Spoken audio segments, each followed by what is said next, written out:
Welcome back to my channel, YouTube. Listen, we're gonna hop right in today, all right? You already know who I am, you already know what I'm teaching, but I'm super excited because I've gotten such good feedback on this series. This is the last episode that I'm gonna be teaching, and now next we're gonna get into cooking. I'm so excited to cook. I hope you're getting value out of it. If you are, please subscribe, please turn on those post notifications, and do me a favor, watch the video all the way through. YouTube likes to push videos that actually people watch all the way through, so I think this is really important, and it's a small ask from me to you. PDF version of the Professional Chef is gonna be down in the description below. Today, we're gonna talk about dry goods, okay? I'm gonna go over this pretty fast. So it's important that you do your due diligence, and if you have a question on something, either leave it down in the comments or look in the PDF yourself and get the information you need. It's really important. Let's hop right in.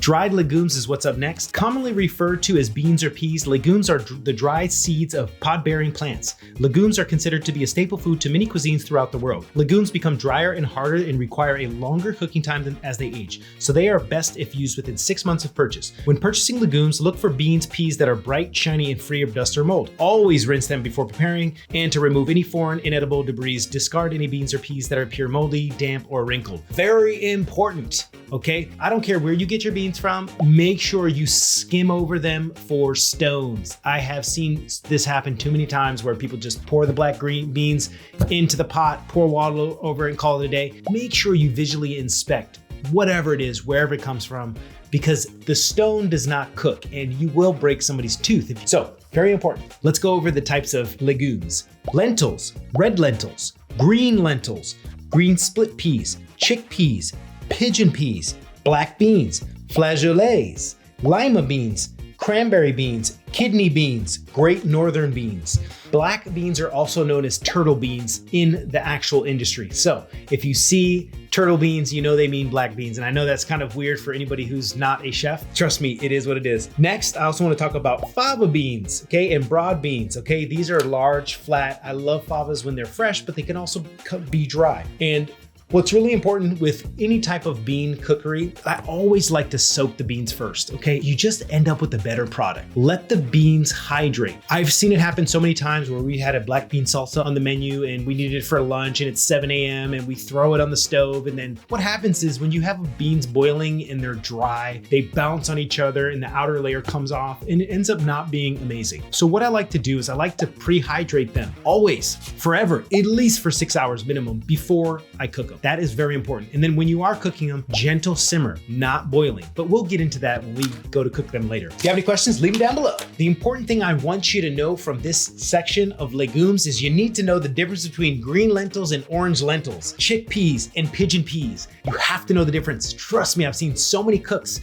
where I say, hey, go grab me navy beans from the back. They come back with chickpeas.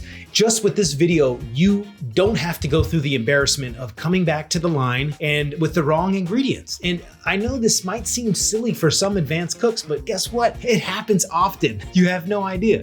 Hey, go grab me penne pasta. The person comes back with linguine. You know what I'm saying? Very important. As long as you download that information, then you're good and we can move on, right?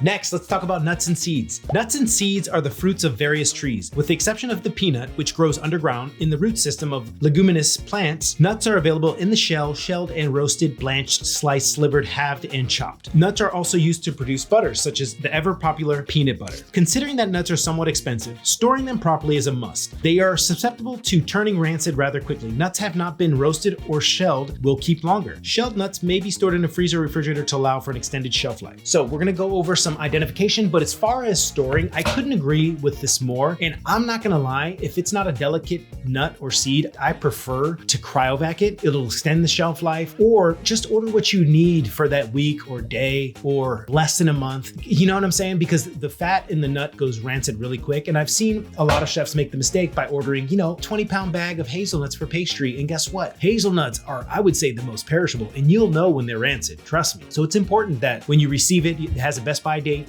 Make sure you put that on the label when you put it in the dry storage. Now we're gonna go into identification. So almonds, pecans, hazelnuts, walnuts, peanuts, macadamias, cashews, pistachios, pine nuts, pumpkin seeds, sunflower seeds, poppy seeds, black sesame seeds, and white sesame seeds.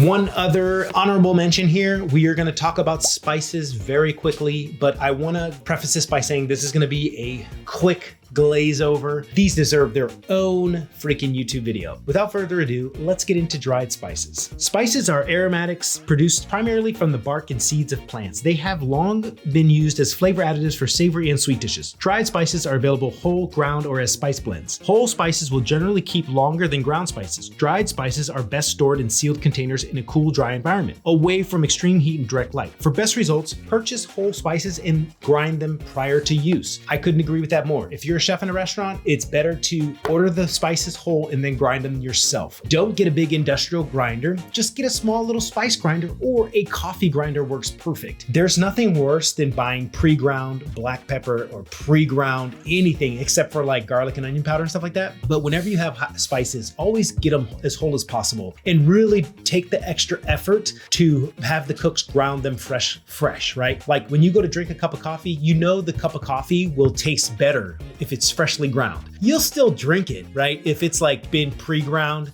you know, you'll still drink it. It's kind of the same with spices. Yes, is the ground pepper easily accessible and easy to use? Absolutely. Will that taste transfer over to the final plate in the essence that you want? That is what's debatable. So for me as a chef, depending on what type of operation I'm working in, I use a reputable spice purveyor, and also I try to ground fresh as much as possible. Just what you need for the service, just what you need for a few days, okay? I'm not saying grind them right before service. I'm saying make sure you make them as fresh as possible. Couldn't agree with that more. That's what makes the difference between really high level execution and mid to low level tier execution.